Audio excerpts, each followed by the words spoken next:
Hello everyone and welcome to the HobbyGuard. I am finally back from my week-long hiatus where I had to recover from a mouth surgery, and as I had a muscular dentist over my face, leg up on the bench bed chair thingy of the dentist, and he's like opening my mouth wide, and his very nice assistant, and they're both like trying to yank a fractured Neanderthal-sized wisdom tooth out of my caveman mouth, and they're like applying all the effort. I was thinking two things. First of all, I really wish this dentist had gentler hands, and the other thing is like, damn, this is gonna be very expensive, and I wish I had been more conservative with my finances, and I didn't spend so much money on stupid little things here and there that perhaps are not the responsible thing to do for an adult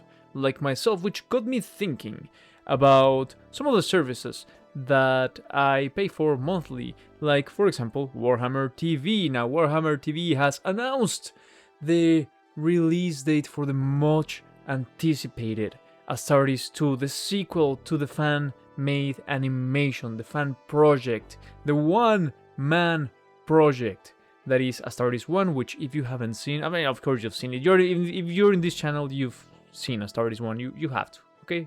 You have to. I don't want to live in a world where the algorithm would promote my channel before they would promote the Astartes fan animation. Anyways, I digress.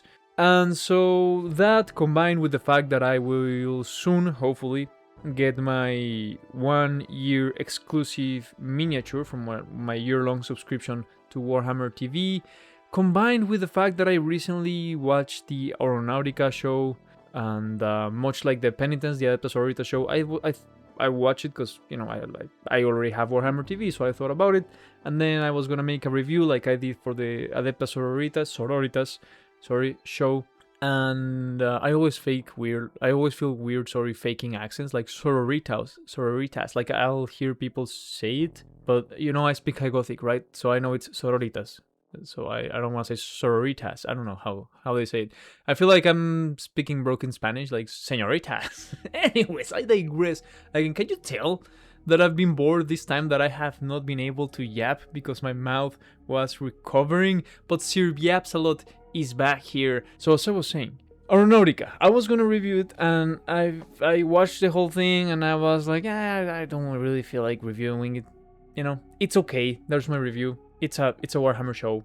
So that combined with all the other things and the announcement of the following, or maybe it's already in effect, the price increase for Warhammer TV, and that plus all the other things that Games Workshop has been doing as per usual, their horrible business practices, their predatory practices, their FOMO practices, including that exclusive miniature from Warhammer TV that you get after a year-long subscription, very FOMO thingy, and all the attacks that they've had on content creators and whatever, because God Emperor forbid someone wants to like give free promotion, free marketing to your product, and God forbid they offer things that you no longer offer because you're lazy or cheap or whatever.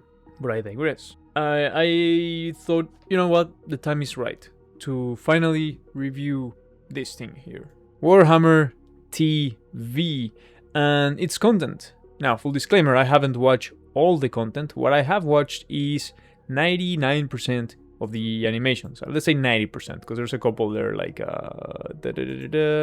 Sigmar Stall, like I only watch a couple of those, and you know, so there's a couple of things there that I have not watched, but realistically it's not because there is like so much to watch. Realistically, you could binge all the content in this platform in a day.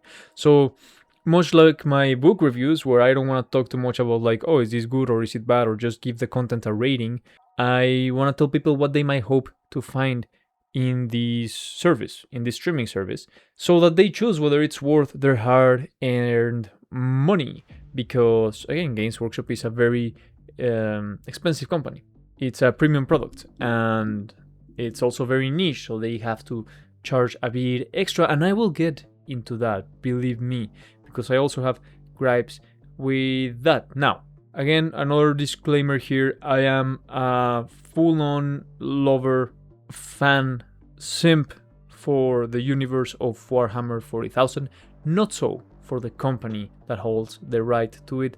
Specifically, a lot of the like more recent changes in their business practices, as I've explained, and their legal battles that they're fighting, and their lore changes. That's really where like it really breaks things down for me. I don't mind lore changes in of themselves, but just like pandering or white flagging or whatever it is that they're doing, like washing down the grim darkness of this universe for reasons that I will get into further down the road on this video. So I give Warhammer and Games Workshop and their creators a lot of praise all the time, but I also give them fair criticism when I think it's warranted. And I would love to be one of those like simp YouTubers where I could be like, oh my god, this new Space Marine miniature is the coolest thing, and just glaze their products or whatever. But fact of the matter is, I'm not that guy, and I'll never get any Games Workshop money, nor would I lie if I got it. Maybe I would, I don't know. We all have a price, I suppose. But the point is, I don't expect to be running like PR for them or anything anytime soon. So I just speak my mind when there's something that I don't like. So that's whom you can expect a review from. Now, for this particular video, you might notice I don't have my wizard hat nor my barbarian helmet, because I bought a specific hat so that I can talk about Games Workshop's products guilt-free, without shame, without guilt that I'm thinking, oh, I'm making people, I'm pushing people to buy a very expensive product or whatever. So guilt-free, I put on my hat and join me as I give you this review of what you might hope or expect to find on the streaming service for all things Warhammer TV. Now, this website has an assortment, as you can see here, of different shows. Like it has like some tutorials, it has some lore discussions from their series Lore Masters, it has some what are they called, like battle reports, it has interviews, I suppose, with like the authors and stuff. I haven't actually watched those. It has a bunch of animations, and by a bunch, again, keep in mind, you can binge all of these in like a weekend. It's not like a Netflix service or a Disney Plus service where you can come home every day for years and watch something else or something new or whatever. Like, no, this platform has been up for like 3 or 4 years, and it has had a while to really pad up what it offers. But at least at the start, and that's a whole other controversy that I don't want to get into in this video, because I will take the entirety of the video of how when they launched this service, they destroyed basically the very loving, very dedicated fan animation community that this hobby used to have, which is still there, kind of like they lay low, they lay very low to keep their heads down, sort of thing. But yeah, some of them got offered jobs, like the fella who did Angels of Death, which, by the way, I think is like the best show in this service.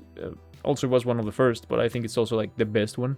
I love the show way too much. But anyway, some of them got offered like jobs here, which that's cool, but everything else that they did is not cool, and also not all of them got offered jobs.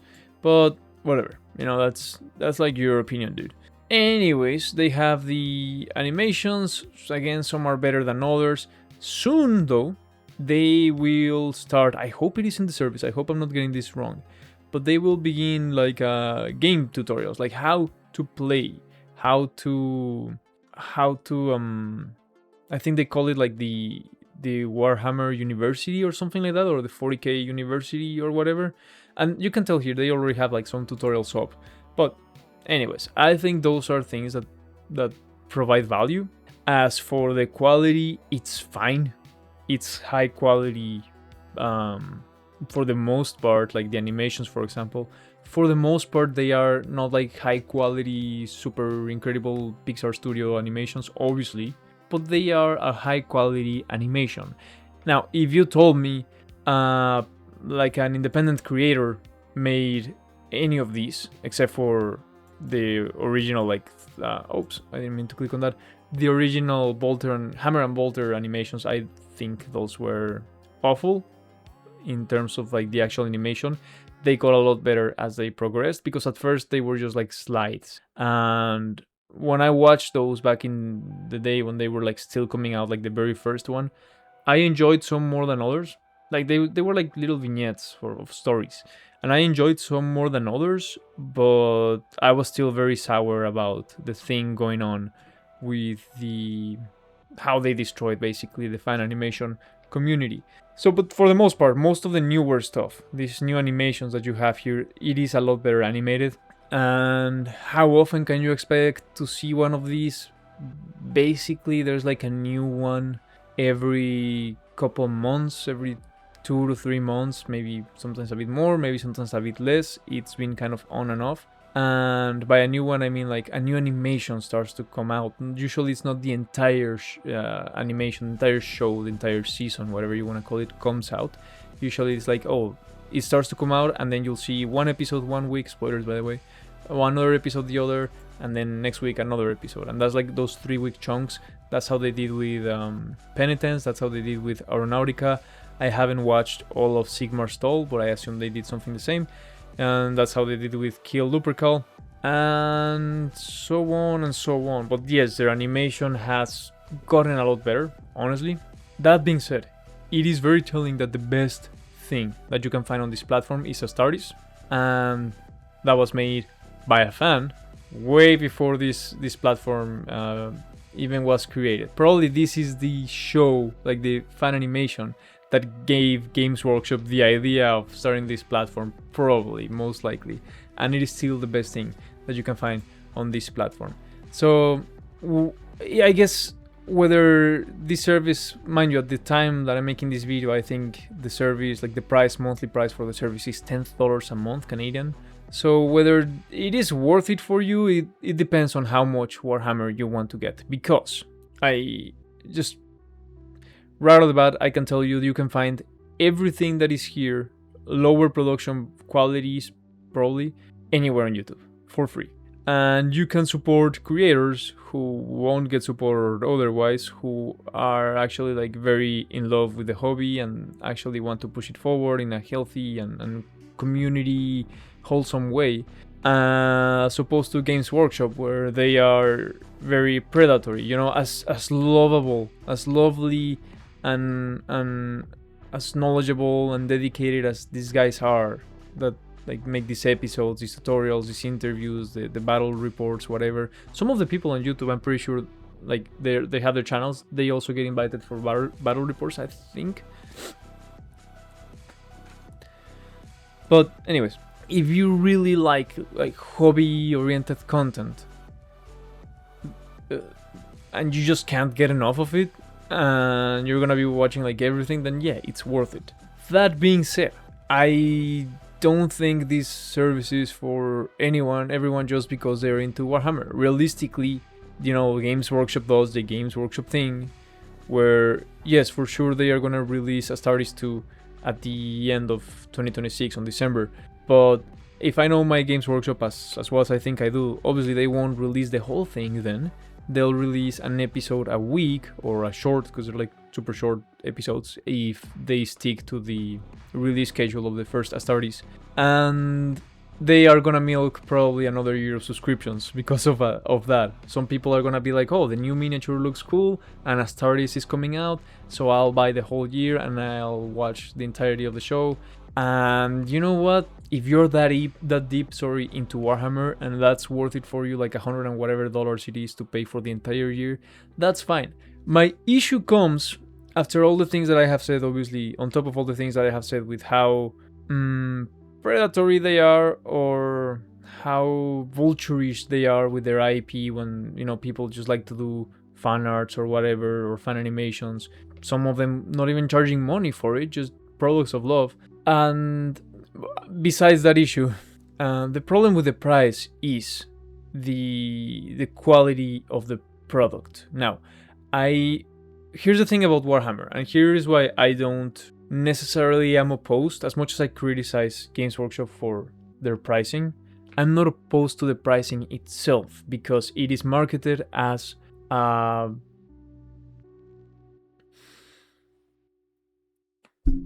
a premium product, right?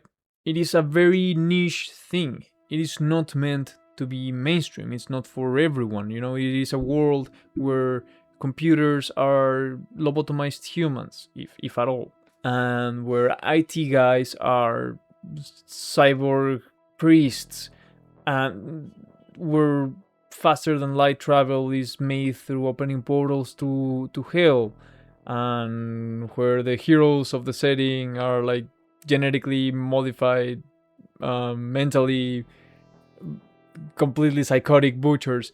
And I love that universe, but it is admittedly not for everyone. You know, people like their Pokemon. You know, things like Pokemon are more for everyone, or things like football, or whatever the normies are into these days. I don't know. But the thing is, it is a very niche product, and grimdark in general. So just like I go on Kickstarter or whatever platform for supporting independent creators on their projects, and you know, I see someone like making these very, I think the last project that I started supporting was Death Dealer by Professor Dungeon Master, and you know, he made these like Robert E. Howard-ish, very dark RPG system, like Dungeons and Dragons style RPG system, TTRPG. And you know, I support it because I understand that, okay, this guy he's not mainstream Dungeons and Dragons. He's just getting off, or going more underground, if you will, doing a more grimdark stuff, more mature content. So my issue, going back to Games Workshop, is that they charge, because the thing about Warhammer is it's unfilmable. Okay, this universe is so vast, it's so wide, it's so big that it is very hard to animate. It is very hard to draw. It is very hard to capture. You know, I've been rereading recently Dune Messiah, the book. I already reread it, I guess, and a huge inspiration, obviously, Dune for the universe of Warhammer. If you don't know, I don't know how you don't know, but if you don't know, and the city, the temple of the fortress of Muad'Dib, of Paul Atreides, is described as the walls. You could fit entire cities in between those walls, right? And the scope of Warhammer is like that times 40,000. Okay, it's like huge, humongous setting, like the ships, the buildings, the statues, the machines, the characters, even, you know, they are larger than life oftentimes. So it is very, there you go, it is very expensive to produce content like that, unless you have like a lot of creativity workarounds, right? Like, for example, Angels of Death, I already talked about how amazing of a show it is. The art direction on that show is beautifully executed. The audio is not the best, unfortunately, the audio mixing, but the voice acting is great, and the script is, I love it. And the animation is very creative because they only use black, white, and red and midtones, basically, and that's all they use during the show. And they say themselves probably hours and hours of like rendering colors or whatever, however animations work. I'm not too sure about that. Things like Interrogator, another show that I actually did like, it's black and white. It's a very noir style short film show, let's call it short films. Short series, miniseries, that's the word I was looking for, and it's fine.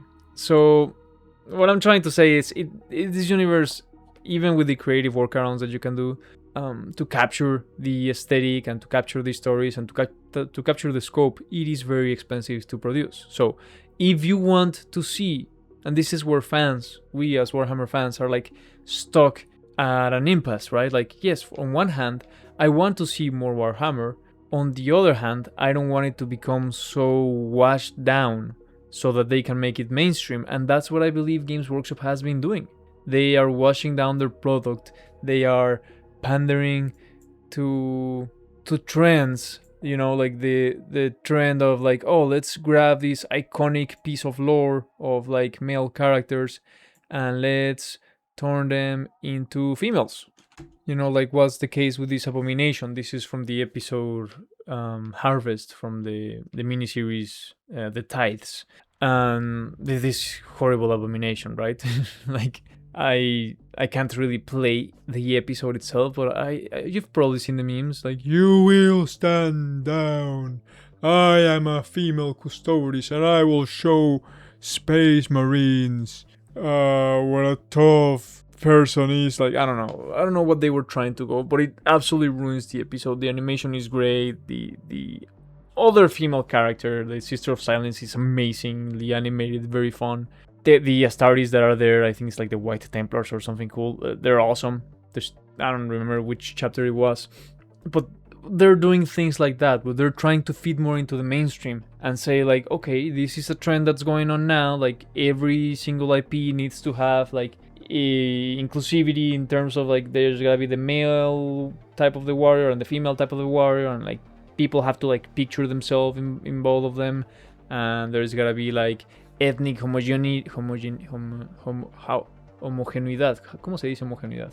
Well, I don't know how to say in low gothic, but you know what I mean. Like everyone's mixed and there's representation everywhere, and that's a trend, and it makes not much sense in some aspects of Warhammer, where they go to like certain chapters that traditionally were like ethnically, they had like their particular ethnics, you know, like the White Scars or the Blood Angels. Traditionally, again, they were just all like pale and white and blonde for the most part, and even if they weren't, because they're just wretches involved, but their gene seed will turn them into that. And the what are these losers that I cannot stand? The Space Wolves. They're supposed to be like Scandinavians, all right? But no, let's follow a trend and let's put people of color in the predominantly white or Caucasian ethnic chapters. And let's not do that for the predominantly ethnic chapters like the White Scars or the Astral Claws, for example. Let's not change those. Let's just make every other chapter more inclusive in places where it doesn't really make sense. So that's what I mean when I say like they're watering it down, and you can look at their art. I have videos talking about this on my channel, like how washed down their art style has become. That doesn't go for every artist, doesn't go for every piece of art, but overall, like the grittiness and the quality even has been a bit lost. So things like that are what I find a bit disappointing, is the word, because I would pay twice as much as this service costs if I was getting what is advertised. You know, this is, yes, a premium product. It's a very expensive like hobby, or perhaps not expensive compared to like a lot of hobbies, but it's a very niche hobby and it is expensive. I'm sorry guys. Some people get mad here on YouTube. My comments like, actually Warhammer is not expensive, because if you think of other hobbies like cars, like yeah, I know cars are more expensive than plastic miniatures. Trust me. But can we admit that it's expensive? Anyways, I would pay twice as much as this costs, sorry.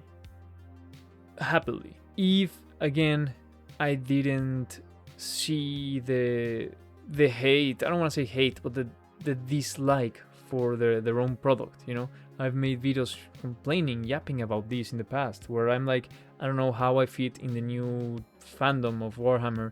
I don't know how I fit, not fandom's not the right word, but in the new community.